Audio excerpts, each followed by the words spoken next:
बहुत बड़ा मुद्दा चल रहा है मानस की एक चौपाई का। ढोल गवार शूद्र पशु नारी सकल ताड़ना के अधिकारी, इस पर बहुत बड़ा मुद्दा चल रहा है आज।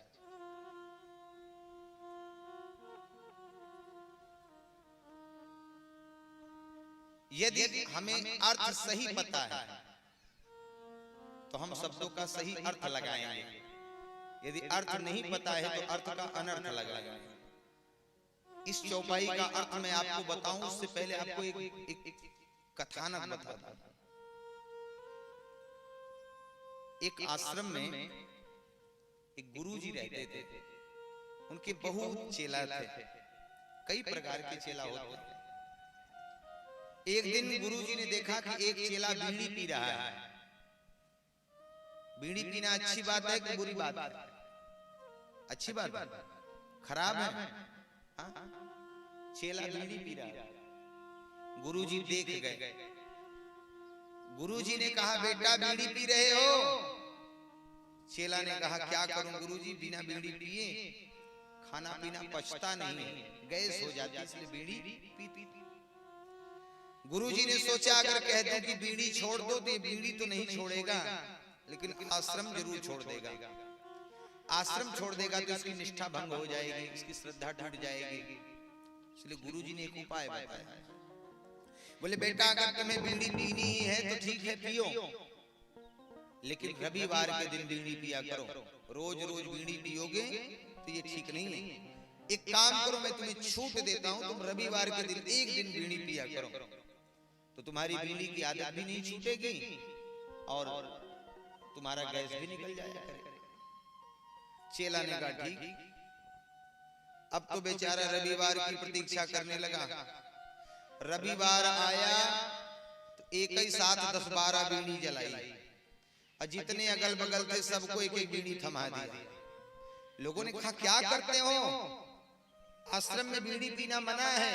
बोले, नहीं नहीं, आश्रम में बीड़ी पीना मना है, लेकिन गुरुजी ने कहा है रविवार को बीड़ी पीने का बड़ा पुण्य होता है, इसलिए सबको पीना चाहिए। अब जरा देखो महाराज, इसी को कहते हैं अर्थ का अनर्थ लगाना। गुरुजी ने इसलिए कहा कि हफ्ते में एक दिन पिएगा तो धीरे धीरे बीड़ी छूट जाएगी। चेला ने क्या किया, 10 लोगों को और पकड़ा दी बीड़ी कि तुम भी पियो, बड़ा पुण्य होता है। इसी को कहते हैं अर्थ का अनर्थ लगाना। हमारे वेदों का, हमारे शास्त्रों का जिसने सही अर्थ समझा उसने अर्थ बताया, जिसने अर्थ का अनर्थ लगाया उसने महाराज इसी प्रकार से, जैसे आज एक मूर्ख मंत्री है, जाने तो नाम लेना उचित नहीं, ऐसे मूर्खों का नाम भी नहीं लेना चाहिए, जो भगवान के मानस की प्रति, रामचरित मानस की प्रति को जलाता है।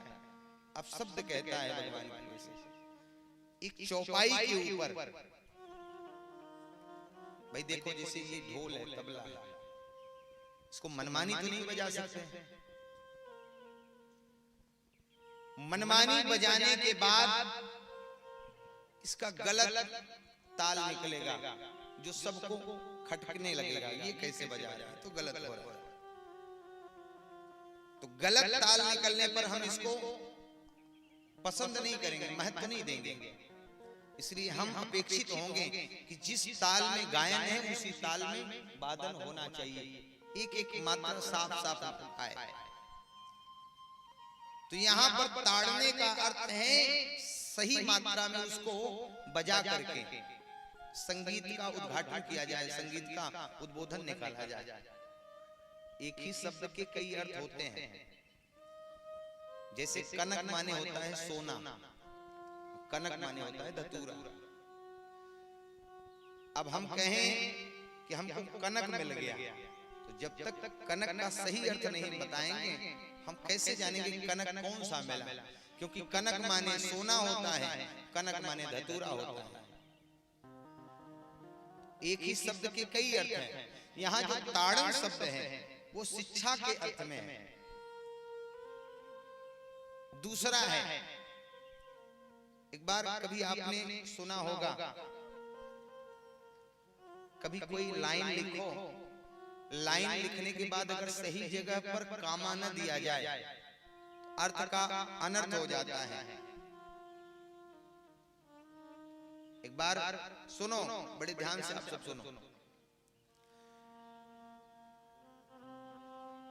एक बार कोई स्त्री अपने पति को चिट्ठी लिख रही थी, तो उसे कामा की जानकारी नहीं थी। हिंदी में कामा होता,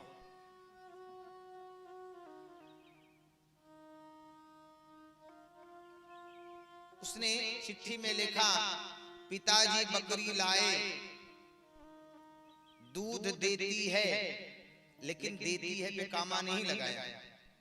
पिताजी बकरी लाए दूध, यहां पर कामा लगा दिया। देती है आगे लिखा रजाई आपने जो लिया था।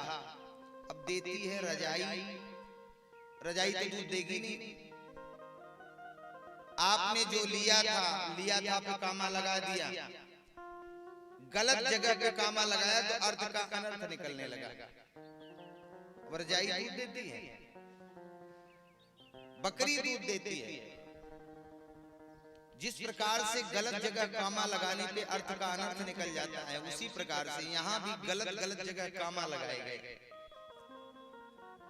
ढोल जो आपने समझ लिया कि अगर उसे ताल में न ताड़ा जाए, न बजाया जाए, तो वो गलत अर्थ निकालने लगेगा, गलत उसका ताल निकलने लगेगा।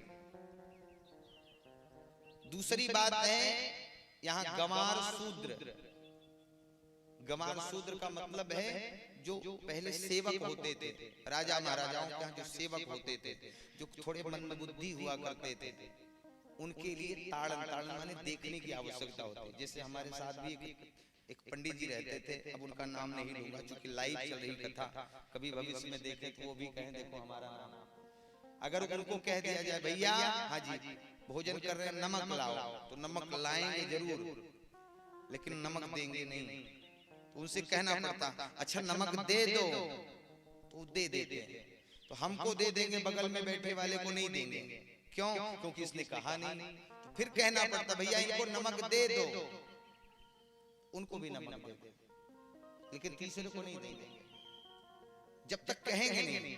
तो उन ऐसे लोगों पे निगाह रखने की जरूरत है, ताड़ने की जरूरत है, उन्हें ध्यान देने की जरूरत है, बीच बीच में समझाने की जरूरत है।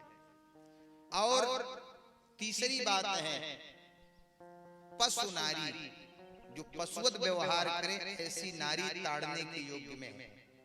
एक बात आपको निवेदन कर दूं, आज माताएं चाहे जितना ही स्वच्छंद हो जाएं, लेकिन माताओं के विषय में कहा गया जिस दिन इनका जन्म होता है उस दिन पिता की निगरानी होती है। होती कि नहीं? पिता का संरक्षण होता है कि नहीं?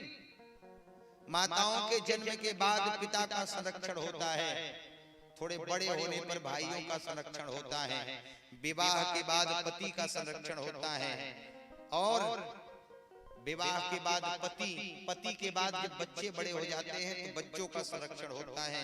माताओं का पूरा जीवन पुरुष के संरक्षण में ही बीत जाता है, पुरुष की देख रेख में ही बीत जाता है। ऐसी स्थिति में जो पशुवत स्त्रियां हो जाती हैं, आजकल आप सब तमाम पार्कों में देख रहे होंगे, जैसे सूर्पनखा जो अपने लिए स्वयं पति ढूंढने को चली जाती हैं, अपने लिए जगह जगह पति ढूंढ रही हैं, तो समपुरुष नमो समनारी। ऐसी जो निर्लज्ज स्त्रियां हैं उनको ताड़ने की आवश्यकता है, अर्थात उनकी देखरेख की आवश्यकता है, उनको शिक्षा देने की आवश्यकता है, ऐसे लोगों पर ध्यान देने की आवश्यकता है। ये अर्थ का अनर्थ है महाराज। जिन्हें अर्थ नहीं पता वो अर्थ का अनर्थ, जैसे मानस में एक चौपाई आती है, माता पार्वती तपस्या करने गई, वहां लिखा कछ दिन भोजन बारी बतासा। ये चौपाई है मानस में। किसी भक्त ने अर्थ लगाया कि कुछ दिन पार्वती जी ने तपस्या करते हुए भोजन किया, कुछ दिन बारी माने हवा, और कुछ दिन बतासा खा करके रही। बतासा यही मीठा हवा, जबकि बतास का अर्थ होता है हवा। कुछ दिन हवा पी करके रही। जिसे अर्थ पता है वो हवा अर्थ लगाएगा, और जिसे अर्थ नहीं पता महाराज उसको मीठ मीठ बतासे निकला। बोलो राधे राधे।